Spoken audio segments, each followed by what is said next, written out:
I seen Godzilla X Kong New Empire, and I took a weekend to marinate on it. Now, this isn't going to be a full review. It's going to be more initial thoughts.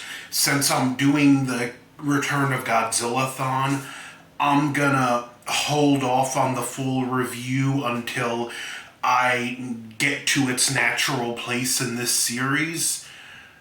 Now, as far as the film goes, I enjoyed it for the most part. It doesn't have an entirely deep plot. It's formulaic and predictable, but it delivers on the kaiju action.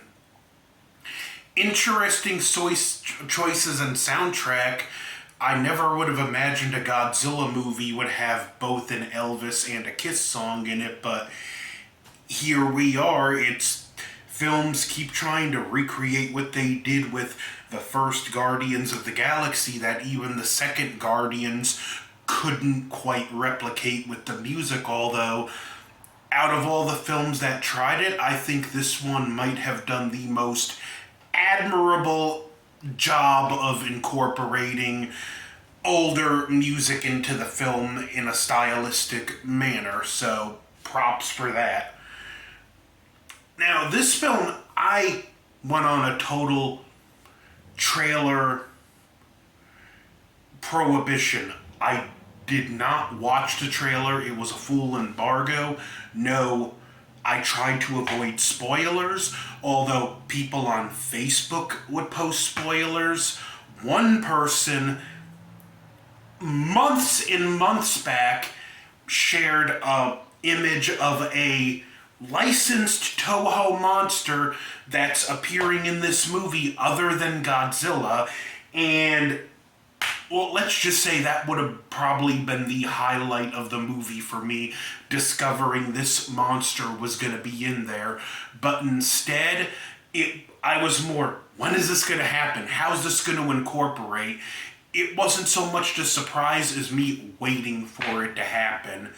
And the day before the movie came out, this same person was complaining about spoilers, so me being in a bit of a mood because I had something else big spoiled in the movie for me, I called him out on it, and he basically telling him, you have no right to complain. You've posted spoilers, and he didn't take that too well.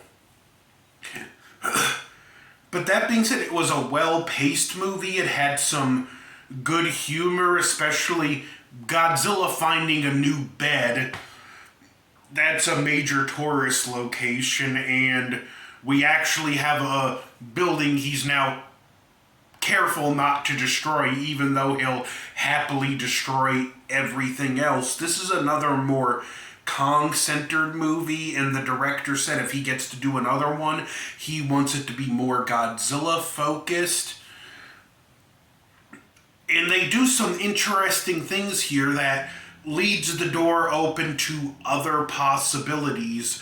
The new monster, Shimu, the spikes on her back appear to be crystals, and there's these gravity crystals in the hollow earth. And for one thing, I know the chances of it happening are probably close to absolute zero, if not below it, but this could leave the door open for space Godzilla, but also if you like Godzilla versus Megalon, I'm thinking you probably made this connection yourself, but this also leaves the door wide open for Seatopia or Continent of Mu, whatever you want to call it, and Megalon. There's a lot of potential that this just opened up, and it's one thing I like. They slowly reveal more about Hollow Earth, and whatever they reveal, it just opens for more possibilities, which is really nice. I will say one big negative, and I'm gonna get to the biggest negative here in a little bit, which isn't nothing in the film, it's in the credits. The main villain, Scar King, He's a punk with a big dog. Their first encounter, if it wasn't for Shimu, Kong would have curb stomped him. He just wasn't that tough of a opponent. Granted, he's the most crafty enemy Godzilla and Kong have won against, but as far as like, no, the dude wasn't a challenge for either one. But my biggest negative, remember in Godzilla King of the Monsters end credits, in memory of Yoshimitsu Banno, in memory of Haruo Nakajima? Well, in the few years leading up to this film, we have lost both Akira Takarada, who has been in numerous Godzilla films, and Kenpachiro Satsuma, who, among other things, he was in the Hedorah suit, he played Gigan, and he played Godzilla from The Return of Godzilla to Godzilla vs. Destroya. Neither one of them got an in memory of in the credits, which did sour the taste a little. I would give this an 8.9 out of 10. And this is my initial, it's no doubt guaranteed to change when I have the movie on video and review it months down the line, but this is initially 8.9 out of 10. I probably would have given it a 9.4, 9.5, somewhere in there out of 10, but because those two were not mentioned in the credits, knocking points out purely out of spite. This movie did have good visuals. The cinematography wasn't bad. I still stand by Godzilla King of the Monsters has the best cinematography in the MONSTERVERSE. But it's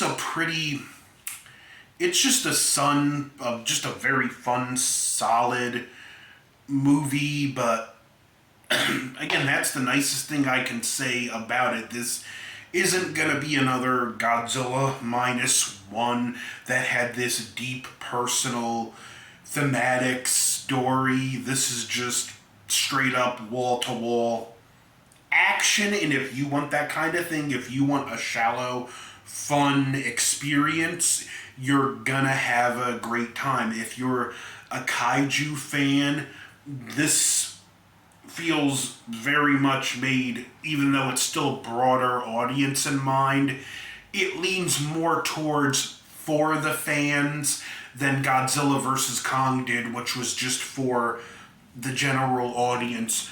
No Billy Bobby Brown this time, thank you!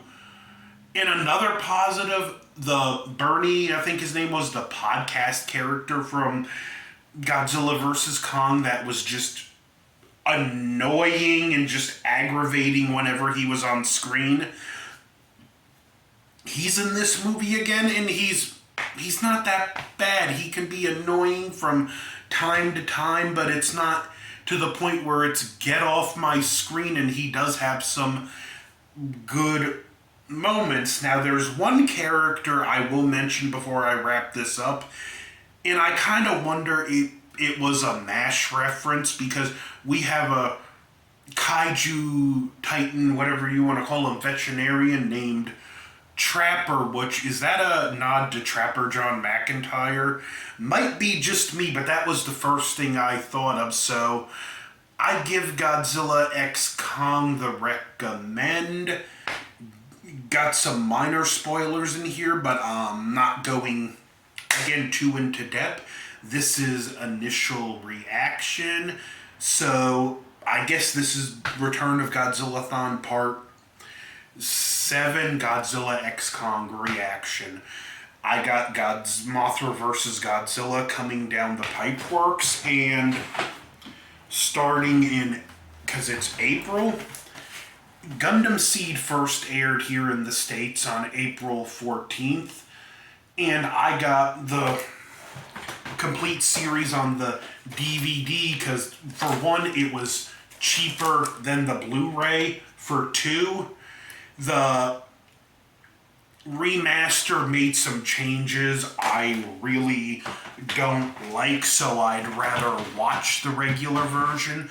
But since I've not watched Gundam Seed in 20 years, be on the lookout for Gundam Seed Revisited 20 years later, which will probably be in 5-episode blocks. It's not going to have the level of editing that my Return of Godzilla-thon had, where I put the clips in. I'm just going to talk about it, and there's probably going to be an image in the corner of the screen. But be on the lookout for that. And Return of Godzilla-thon will march on. Like, share, comment, subscribe. Over and out.